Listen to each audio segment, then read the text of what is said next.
Hello there, this is Vinay Singh from wishacademy.com। इस video में हम पढ़ने वाले हैं CSS3 एनिमेशन। एनिमेशन का मतलब है किसी एक ऑब्जेक्ट या किसी एक एलिमेंट का उसकी करंट पोजीशन या करंट प्रॉपर्टी से अनदर पोजीशन या अनदर प्रॉपर्टी में चेंज होना, वो भी विथ रिस्पेक्ट टू टाइम, मतलब टाइम के रिस्पेक्ट में, टाइम के साथ ये सभी चीज़ें होंगी। ओके, सो इस वीडियो में हम देखेंगे CSS3 एनिमेशन और सिंपल HTML एलिमेंट्स को एनिमेट करेंगे without any JS and flash, बिना किसी JS या फ्लैश की मदद से, प्योर CSS का यूज़ करके। ओके, सो यहाँ पर है मेरे पास एक वेब पेज का सोर्स कोड और ये है इसका आउटपुट। यहाँ पर एक डिव है जिसके सेंटर में लिखा है विश एकेडमी। डिव है 150 बाय 150 का, इसका बैकग्राउंड कलर है 353535, इसकी लाइन हाइट है 150, इसका कलर है वाइट, फॉन्ट फैमिली है एरियल, फॉन्ट साइज है 18, टेक्स्ट अलाइन है सेंटर एंड इसकी बॉडी से मार्जिन है 18। ओके, सो इसका आउटपुट हमें इस तरह देखने को मिलता है। अब हम पढ़ते हैं CSS3 एनिमेशन के बारे में। सो CSS3 एनिमेशन किस तरह यूज़ किया जाता है। सबसे पहले आपको CSS3 एनिमेशन को यूज़ करने के लिए उसे क्रिएट करना होता है, और CSS3 एनिमेशन को क्रिएट करने के लिए आपको यूज़ करना होता है एक रूल जिसका नाम है की फ्रेम्स। ओके, याद रखिएगा फ्रेम्स है, फ्रेम नहीं, एस लगाना है। देन उसके बाद आपको लगाना है कर्ली ब्रैकेट का सेट, एंड यहाँ पर आप लिखते हैं या डिफाइन करते हैं या क्रिएट करते हैं आपका एनिमेशन। ओके, लेकिन एक चीज़ अभी बची है, की फ्रेम्स के बाद स्पेस देकर आपको आपके एनिमेशन का एक यूनिक नाम लिखना है। यूनिक नाम मतलब ऐसा नाम जो किसी और एनिमेशन का नहीं हो। ओके, सो ये किस तरह दिया जाता है, ये उसी तरह दिया जाता है जिस तरह आप किसी वेरिएबल का नाम देते हैं जावास्क्रिप्ट या PHP में, और या फिर सिलेक्टर्स का नाम देते हैं CSS में। सो यहाँ पर हम कलर चेंज करने का या एक नॉर्मल सिंपल एनिमेशन हम क्रिएट करते हैं यहाँ पर। तो इसका नाम मैं दे देता हूँ सिंपल एनिमेशन। जो भी नाम देना चाहें वो दे सकते हैं, बस आपको इतना याद रखना है कि आप जो भी नाम देते हैं वो कैश सेंसिटिव होते हैं। ओके, देन हमारे पास ये डिव है जिसकी ID है ऑब्जेक्ट, एंड ये रहा वो डिव। सो मैं इसे एनिमेट करना चाहता हूँ।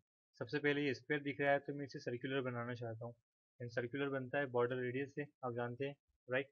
सो फ्रॉम मतलब एनिमेशन की शुरुआत में बॉर्डर रेडियस जो है वो है 0, एंड 2 मतलब at the end of the animation, animation के अंत में जो बॉर्डर रेडियस होगी वो होगी 50%। 50% मतलब 50% of the width of the dew. Okay, so हमने एक एनिमेशन बनाया है की फ्रेम्स का यूज़ करके। एनिमेशन का नाम है सिंपल एनिमेशन, जिसमें एनिमेशन की शुरुआत में मतलब फ्रॉम बॉर्डर रेडियस 0 होगी, और एनिमेशन के एंड में बॉर्डर रेडियस 50% होगी।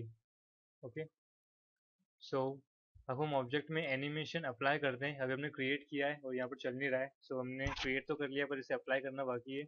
और आप एक ही एनिमेशन को जितने चाहे उतने ऑब्जेक्ट्स में अप्लाई कर सकते हैं, वो भी अलग अलग प्रॉपर्टीज एंड टाइम ड्यूरेशन के साथ एंड अलग अलग सेटिंग के साथ। सो फिलहाल हम इसे अप्लाई करने वाले हैं हमारे एकलौते ड्यू ऑब्जेक्ट में। इसे अप्लाई करने के लिए आपको यहाँ पर लिखना है एनिमेशन, देन इसकी प्रॉपर्टी में लिखना है एनिमेशन का नाम, like simple animation. Okay, then semicolon. लेकिन क्या अब ये प्ले होगा? ये प्ले नहीं होगा, क्योंकि इस वीडियो की शुरुआत में मैंने आपसे कहा था कि हम एनिमेशन करते हैं विथ रिस्पेक्ट टू टाइम। एक टाइम के साथ हमें एनिमेट करना होता है किसी ऑब्जेक्ट या एलिमेंट को। लाइक कितनी ड्यूरेशन में आप एनिमेशन को शुरू करके खत्म करना चाहते हैं, कितना समय आपको एनिमेशन लेना चाहिए, तो आपको यहाँ पे डिफाइन करना होता है। सो मैं लेना चाहता हूँ 2 seconds. So 2 S for seconds and 2 number of second. So 2 second में हमारा एनिमेशन फिनिश हो जाएगा, 1 एंड 2 एंड फिनिश। ओके, ये एक बार ही चला। अभी अगर आप इसे और चलाना चाहते हैं, लाइक आप इसे चलाना चाहते हैं 3 बार, तो आपको स्पेस देकर लिखना है 3। ये होता है एनिमेशन का इटरेशन काउंट, मतलब एनिमेशन का दोहराव, कितनी बार आपको एनिमेशन दोहराना चाहिए। सो रिफ्रेश करते हैं, this is 1, then 2 and 3 and it's over.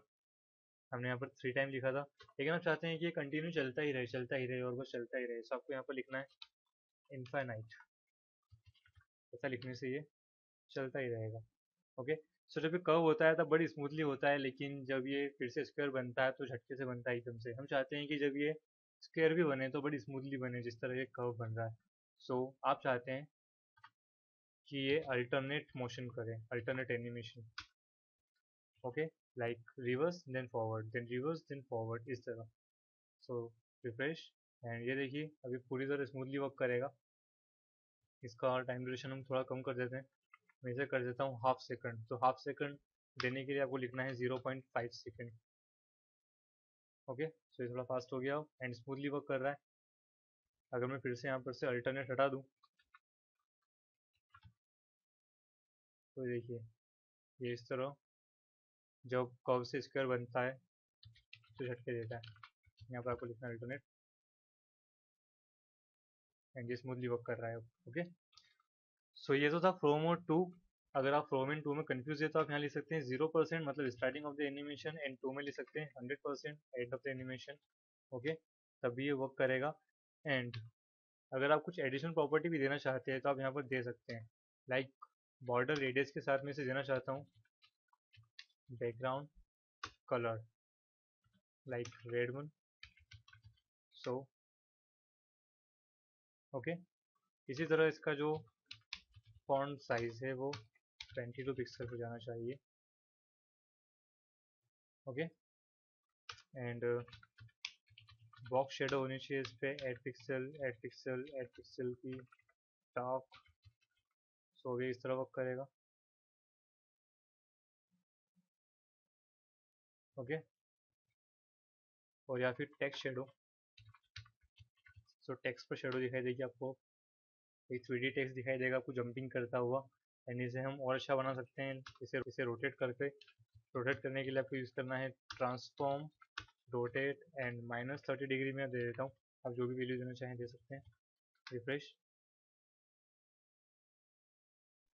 Okay, सो इस तरह हमने एक एनिमेटेड लोगो बनाया है, हम कह सकते हैं, जिसे आपकी वेबसाइट में लगा सकते हैं और ये इनफाइनाइट टाइम तक इस तरह एनिमेट होते रहेगा। सो ये था एक बेसिक एनिमेशन, एंड इसकी और भी सेटिंग आपको बताने वाला हूँ आगे, किस तरह आप इसे और ज़्यादा कस्टमाइज़ कर सकते हैं। एक और ख़ास बात जाते जाते, अगर आप और भी ज़्यादा एनिमेशन इसमें इंक्लूड करना चाहते हैं, लाइक 0-100% के बीच में भी कोई एनिमेशन देना चाहते हैं तो आप दे सकते हैं यहाँ पर। Like mid of the animation में मतलब 50% पे कोई प्रॉपर्टी होनी चाहिए, लाइक बैकग्राउंड कलर येलो।